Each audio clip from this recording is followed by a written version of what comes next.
Before I start, I'd like to say that I've filled in that form for the book, and I bet I'm busier than all of you, so please get out there and fill in that and make that book happen.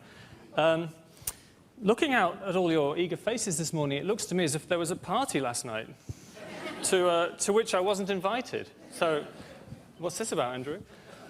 And actually, I'm probably the only person who came here with my 7-month-old baby, so it was a 4 a.m. start for me this morning anyway, so it's been a tough one. But watching the sessions yesterday, I was reminded of a cartoon that, actually my wife told me I shouldn't say this, but I was reminded of a cartoon I saw in The Guardian a couple of weeks ago, around the time that the story broke of George Bush getting his instructions from God. And I thought this cartoon was hilarious, but I'm told I shouldn't say it because I'm a guest in this country. Do you think, okay. All right. Okay, I'm persuaded. And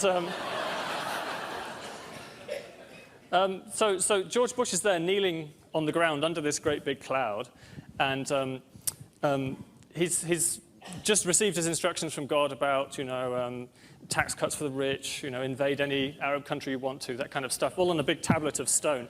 And he's got one thing he doesn't understand, and he's kneeling down on the ground under this cloud, and he says, God, please tell me one more thing. Why did you bring me into being? What's my role here on the planet?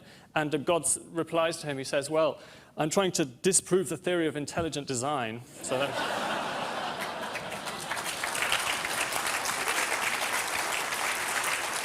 And now I say this to you because I think I can see people out there who are saying, I know what box you go into. You're an upstart Brit who's come to lecture us about our American way of life and all this kind of stuff. And the reason I mention that is because it's very easy for us all to put each other in boxes and to have a sort of prejudiced view about where somebody's coming from, particularly the case when we're dealing with an issue like global warming and environmental issues generally, because they're so politically controversial. And the point I want to make to you really is that climate change isn't an issue where you can just put people in boxes and you can take your sort of standard place in the trench as you lob over missiles to the other guy. Climate change is an issue where it's the whole of the human species versus the biosphere, if you like. We're used to battles where we've got humans against other humans. We're the good guys, they're the bad guys, and we're against them. This isn't like that. This is all of us together, and it requires a collective species-level response if we're ever to get a grip on it and to deal with the problem before it really does engulf us. And it's a problem which already we find it impossible to ignore. Temperatures globally are higher than they have been now for at least 5,000 years. How do we know this? We know this because there's glaciologists out there who've been studying remains that have come out of glaciers. There was an iceman, a man who was frozen into a glacier in the Austrian Alps called Ötzi. He was carbon dated at 5,000 years old. In the Peruvian Andes, Lonnie Thompson, who's an amazing glaciologist, you should have him here, from Ohio State University, he carbon dated some plant remains he found in a Peruvian glacier just melting out. Those were 5,000 years old as well. So we are already getting outside the climatic boundaries that we've experienced in the Holocene, which is the period, the geological epoch, if you like, since the last ice age. And this is the reason, in fact, because we've moved the Earth so far outside the climatic boundaries that we've so far been used to as a human species and other species on the planet. This is why geologists and many others are now, ecologists are beginning to use the term Anthropocene. We've moved into a new era, which is defined not by the geology or anything else, it's defined by a single species, a single animal species, human beings. This has never been the case before. Not since life developed on Earth has there been an entire epoch which has been entirely dominated by one single species of any kind of animal. And we've also pushed greenhouse gas levels higher than they have been for 20, perhaps 40 million years. So they're higher now than they have been throughout all of the climate cycles that we've seen during the ice ages. We also know that this is something which is likely to drive the world's climate into a state where the temperatures are higher. This is very basic physics, which was established in 1892, I think, by Sven Arrhenius, who established that carbon dioxide was a greenhouse gas. Now, I know there's some people who don't believe in this. In fact, I think it was Senator James Inhofe who asked the novelist Michael Crichton to tell him a fictional point of view to the US Senate in his testimony, rather than having a factual scientific point of view. But I know that none of you here today would prefer fiction to fact, so I won't go into that. But It was another funny thing was coming off the plane here. Having come here by plane, of course, what I was saying earlier on about how there's no such thing as good guys and bad guys in this issue. We're all guilty, to be honest. I'm guilty because coming here by plane costs another 2 tons of carbon dioxide in the atmosphere. But actually coming off the plane, I felt like I was stepping into one of the first scenes of that movie, The Day After Tomorrow, because people have been telling me that the fall colors aren't as good at the moment because there hasn't been a frost. It simply hasn't been cold enough. There's been days of torrential rain. The first thing I saw on the monitor was this new Hurricane Wilma, which had just formed in the Gulf of Mexico.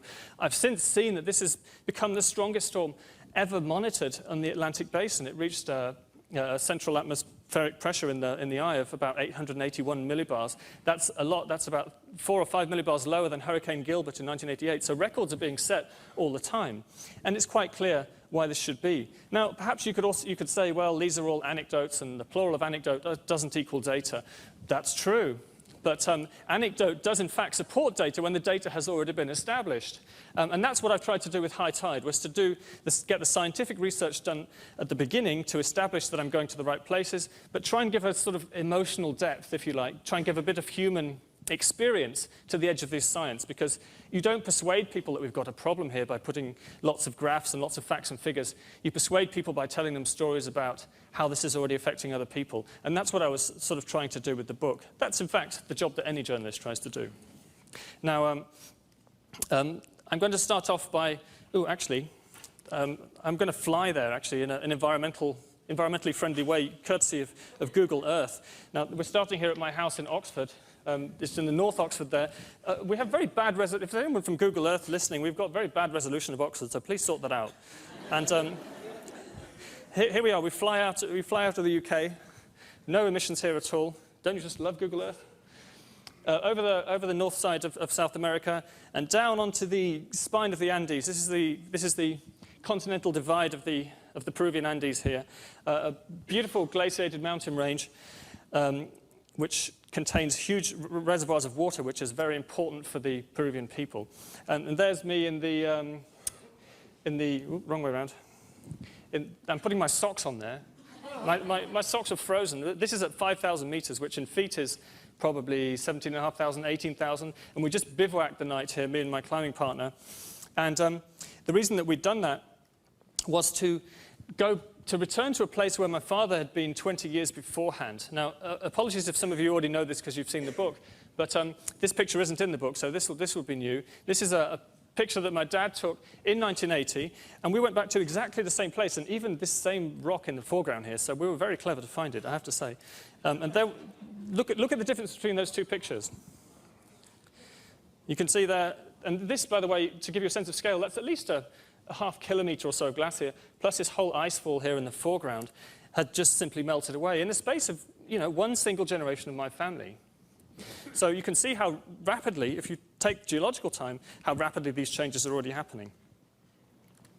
The most important picture here, which is almost the sort of the narrative climax of the book, is this lake. And you can see it here on Google Earth because there's much better resolution of this part of Peru than there is of Oxford. That little lake there is the lake to which is this lake here, from which the glacier runs into. This is again an original picture that my father took in 1980. He was working here as a geologist, by the way. This isn't a place that's regularly visited by tourists, so it was quite a trek to find it, which of course gives my book a whole sort of lots of narrative and makes it very racy, and everyone should buy it if they haven't already done so. But let's look at this. How this glacier had changed in the 20 years. Indeed. I mean, the whole thing had just disappeared. These bits down here are bits of snow that have fallen down from the remnant glacier high above. A person would be about that big on this scale, so it's probably a good 400 or 500 meters in altitude there. Now, where I'm going to go next is, we used to all live in Peru. I lived there for 3 years when I was a teen, not a preteen, as I think you'd say that here. We left when I was 8, and that's my old house in Lima. And if you go inland from there, because Lima, as you can probably see from the the geography of the place is an extremely arid area. It's perhaps one of the most arid areas in the world. All of the water, now that we've gone inland, as you can see, all the water that Lima depends on comes flowing down the river valleys to the arid coast. And there are some snowy mountains up here. In particular, I want you to look at this glacier here, which comes out, Glacier Sulcon. That's the source of the Rio Rimac, the river which keeps Lima supplied with water. And Lima is a city of 7 million people. It's in fact the world's largest desert city after Cairo. Now, if we look at this image here, looking downhill from there, I could see that there were huge quantities of moraine. This glacier had retreated by at least half in a comparatively short space of time because none of this foreground area had been revegetated. Now, I can say this as somebody who knows a little bit about glaciology, but that's not a scientific statement because this hasn't been monitored properly. This glacier has no scientific data attached to it. I can only extrapolate what I could see from the moraines there. And, of course, the trend is quite clear that this is happening across mountain ranges on the whole of the world. The World Glacier Monitoring Service, which is run from Switzerland, found recently that 97% of the world's glaciers were retreating from areas like Kazakhstan to Bolivia. So there is no part of the world at the moment where the glaciers are getting longer, as you wouldn't expect because the whole of the world is heating up. Now, what happens to the water as it runs off the mountains and also is added to by thermal expansion of seawater, because of course the oceans are also getting hotter. We get rising sea levels. Now, one of the places where this is most clearly manifested is in the very small coral atolls, such as Tuvalu here, right in the middle of the Pacific, just north of the equator. There's no point in zooming in on this anymore because it's too small. Actually, the width of the island, because it's a circular coral atoll, the width of the island is probably about the width of this room in certain places. Where the airstrip is, it's a bit wider. But actually, and the height of it is no more than the height of the stage above the floor there. And so you can imagine that just a few centimeters of sea level rise, which is what we've experienced in the 20th century, would have a dramatic impact already on this small community, which it has. And this slide here just shows how high the tide can get now. It's almost flowing there onto the land. That's the Environment Ministry of the Tuvaluan government in the background there, already one of the threatened buildings. And people who are accustomed to living very close to the sea, this is on the lagoon side, so this isn't the ocean side where you get big waves, but the waves are already flowing into that woman's house there. She seems quite unconcerned. She's getting on with her washing. But people have been living with this problem for a long time. And the other way in which sea level rise is manifested is that you actually get water coming up through little holes in the ground surface. So this isn't water which has flowed in from the outside from the sea. It's water which is pushed up through the ground because the coral atoll rock, which Tuvalu is composed of, is porous. So there's no good building seawalls around the outside. You can't keep the seawater out because it's going to come up through the floor. And another height of ironies here, this is the Meteorological Office, which is responsible for monitoring tide gauges. So they are responsible for monitoring sea levels. They don't have to go very far because the seas come up to their front door. And and this is a problem, a survival problem already for Tuvalu. Okay, global warming isn't a survival problem for most of us at the current time. We can get on with our lives relatively undisturbed, and most of us are.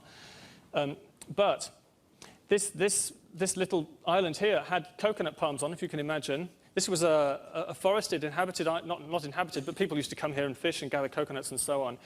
But the sea's now got high enough that it's actually washed the vegetation off it, and this is now a dead island. And so people can look at that and they can say, this is the future for our entire country.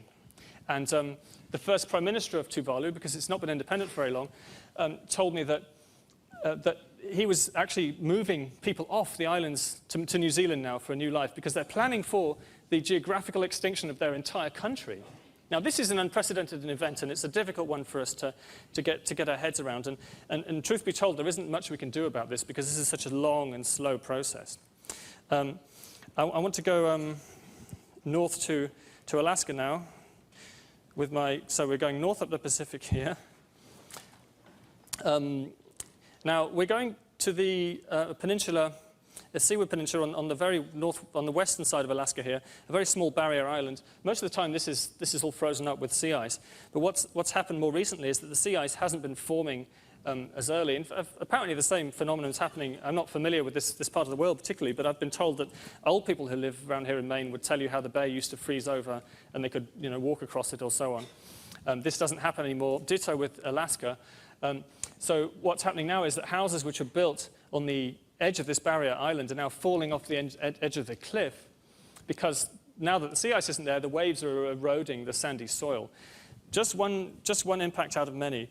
Also in Alaska, if we go over to Fairbanks, we can see that there's places where permafrost degradation, because most of the interior of Alaska here is frozen permanently, or was until quite recently. It was frozen when the buildings were built, such as this one. So this was built on flat land, of course. I happen to know this building was put up in 1956. The ground has melted out underneath it to such an extent that the building has begun to fall over. Now, what I want to do next, these are forests which have also suffered permafrost melting out from underneath them, so the trees themselves collapse. And what I want to do next is to give you a flavor of what my current work is, which is what I'm trying to do, in fact, is to bring together all of the scientific papers, and I tell you there's a lot of them out there, which contain some kind of indication as to what climate we can expect over the future century. Now this graph here is the famous hockey stick. I don't know if any of you heard of it. The famous hockey, it's famous, it's controversial in one particular section of the Republican Party. It's not controversial in the scientific establishment or amongst anyone else who's an expert in this field. But this graph takes us through instrumental temperatures from 1000 AD up to 2000 AD, so that's temperatures from thermometers in this area. This is proxy temperatures inferred from coral isotopes and from tree rings and so on. This is what we can expect between now, the year 2000 rather, and 2100. It's somewhere between 1.4 and 5.8 degrees, so between 1 and 6 degrees. So I'm going to give you a very brief talk, because I don't have a whole lot of time left, of what 6 degrees of global warming between now and then is going to look like. Oh no, I need to stick on here. Now, I've sort of borrowed color coding terminology here. You can probably guess where from. And I don't have time, obviously, to tell you what I've found out about every single different impact, because, of course, there's different impacts in different regions here. One of the things which we will certainly see just within 1 degree more of global warming is the likely extinction of most coral reefs. This is a process which has already begun. You can see it out there on the Barrier Reef. You can see it in the Caribbean. But when coral bleaches, you get a very high mortality rate. A lot of it dies off. So most of the world's coral reefs, unfortunately, are already reaching their thermal tolerance. So that's a difficult one. Similarly, an interesting one here, which affects the North American landmass, is that a lot of the high plains of the Midwest was actually desert in about sort of 9,000 years ago, when the temperature there was about a degree or so hotter. So from that, I can infer that it's possible that this is going to return to desert with that kind of global warming. So imagine what the impact is going to be on agricultural productivity. This is going to be a lot worse than the 1930s Dust Bowl. Moving on quickly. Oh, I should just say, while we're on 1 degree, that level of climate change is now unavoidable, unfortunately, because there is a commitment in the system. The Earth system has a long time lag between us stopping putting greenhouse gases into the atmosphere and the temperatures reaching equilibrium. So we are already committed to seeing a degree or so of temperature rise. 2 degrees we can avoid if we make greenhouse gases peak by 2015 or so. This thermal inertia, by the way, you can explain quite easily if you think of how in the northern hemisphere the sun is at its hottest on June the 21st, right? But it doesn't, the temperatures don't get hottest in the summer until, August or September or something. There's that time lag. If you project that time lag out onto a sort of a decadal scale, that's what's happening with the climate.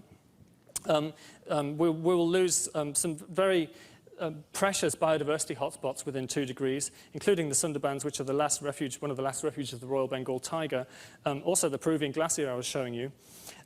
So by the stage that global warming reaches this level, what we're really facing is a crisis of biodiversity. I think human society will be able to tolerate this by and large, but we will be facing an impoverished planet where the mass extinction that's talked about as part of the Anthropocene, the human era, is already in full swing. One of the projections which was published in Nature was that by 2050, we could see a third of all species alive today committed to extinction. So imagine that. This is a huge scythe being put through the natural world by this very rapid change in temperatures. With 3 degrees, it's projected that the Greenland ice sheet as a whole will melt.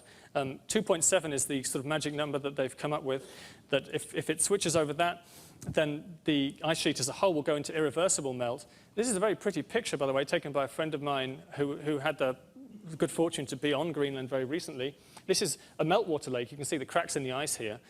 So there's huge areas of the Greenland ice sheet already subject to melt during the summer months. And this will include most of the ice sheet, and it will disappear altogether within a fairly long time frame. This isn't something that's going to happen overnight. It'll take centuries and perhaps even millennia, depending on the degree of global warming. An analogy we can get from the past here is during the Eemian interglacial 130,000 years ago, temperatures globally were 2.5 or so degrees warmer, and that's how much of the Greenland ice sheet was left. So it retreated very significantly. And if it melts entirely, it'll give us 6 meters of sea level rise. The red areas here are what would be flooded with 6 meters of sea level rise. So a fair proportion of Florida, goodbye to Jeb Bush's candidacy there. Also right the way up the Potomac to Washington, D.C. Manhattan, you can't see at this resolution, but huge areas of the East Coast here will be inundated with 6 degrees, and that's only one part of the world. One of the things which climate scientists always talk about is non-linearities in the system. The analogy is that if you're in a canoe and you tip it in one direction gradually, sooner or later it's going to tip over. It reaches the tipping point. It tips over and it reaches the new equilibrium on the other side with you underneath it in the water. That's not good. And the same things are beginning to happen with the Earth's climate, according to the model projections that we've got. One of the really crucial, severe tipping points is what happens to the Amazon rainforest. And according to the latest UK Met Office projections, when we get to 3 degrees of average global warming, by about 2050 or so, the rainforest as a whole tips over into an entirely new regime where the whole area more or less turns to desert. So it stops raining across all of the north of Brazil. And all of the carbon, which is in the trees and in the soils, goes right back into the atmosphere, gives another huge boost to global warming. So you can see there that this is the sort of the beginnings of what's termed the runaway global warming. So runaway feedback, positive feedbacks, if you like, which reinforce the original chain of causation, become a real concern here. So we should not push it. We should not get to this level of global warming. But to avoid it, we are going to have to make great changes in our lifestyles, unfortunately. Getting onwards here rapidly to 4 degrees. I did want to show you at this point, if I can figure out how to do it, a movie I've got of sea ice.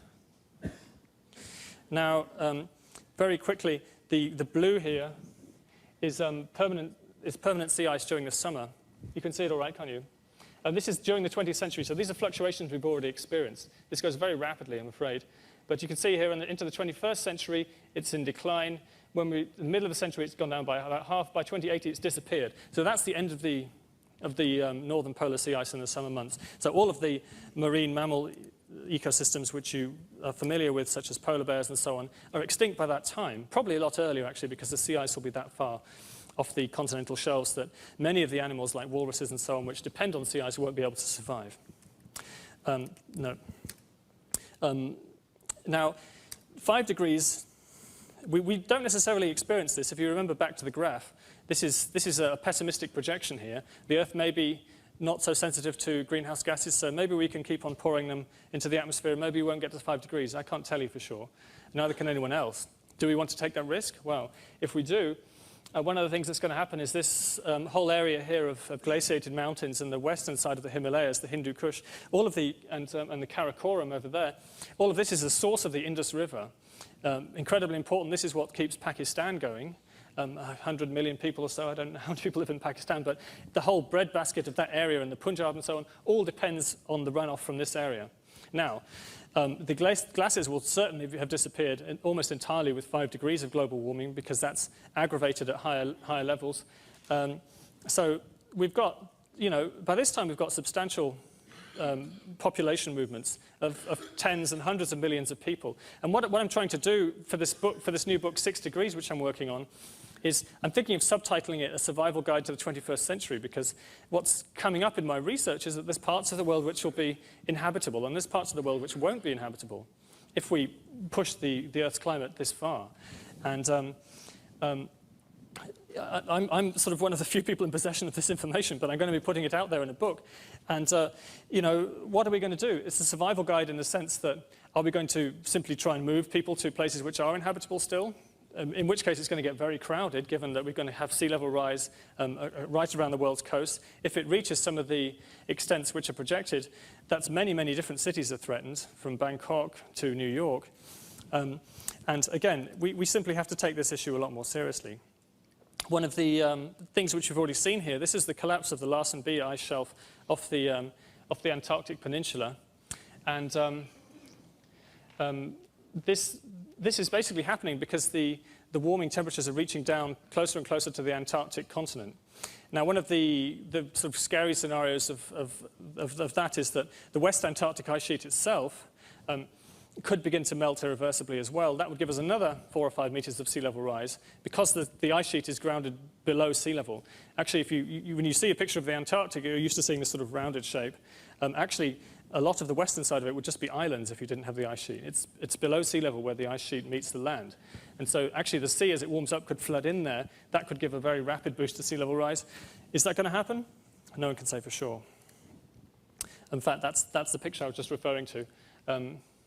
Actually, at the moment, that's all a huge ice sheet, probably about 3 kilometers of depth. So you can see the sea level potential that there is associated with that. Using paleoclimate analogues again, the last time I can find in the geological history when we had such extreme levels of global warming as are predicted now was during the Eocene. There was this huge boost of methane hydrates, it seemed, which were mentioned in yesterday's session. Methane hydrates are down there on the continental shelves. If the oceans warm enough, they can go right back into the atmosphere, cause massive boosts of global warming. This has happened before. The last time it happened was during the Eocene. Actually, the Arctic Ocean, there's been a drilling expedition that has done some coring of the sediments on the Arctic Ocean.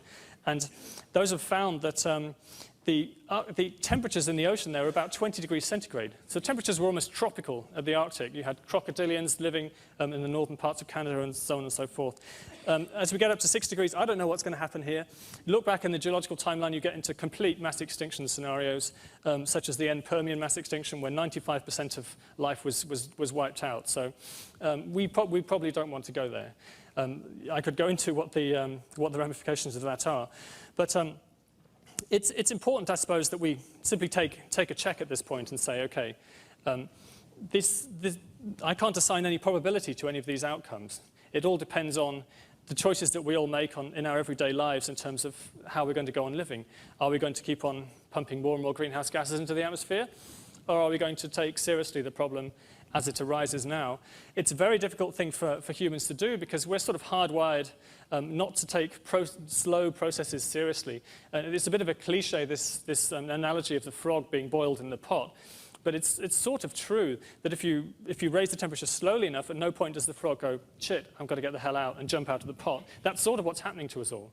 You know, it's a very slow process. At no point do we actually think, oh, we've reached crisis levels.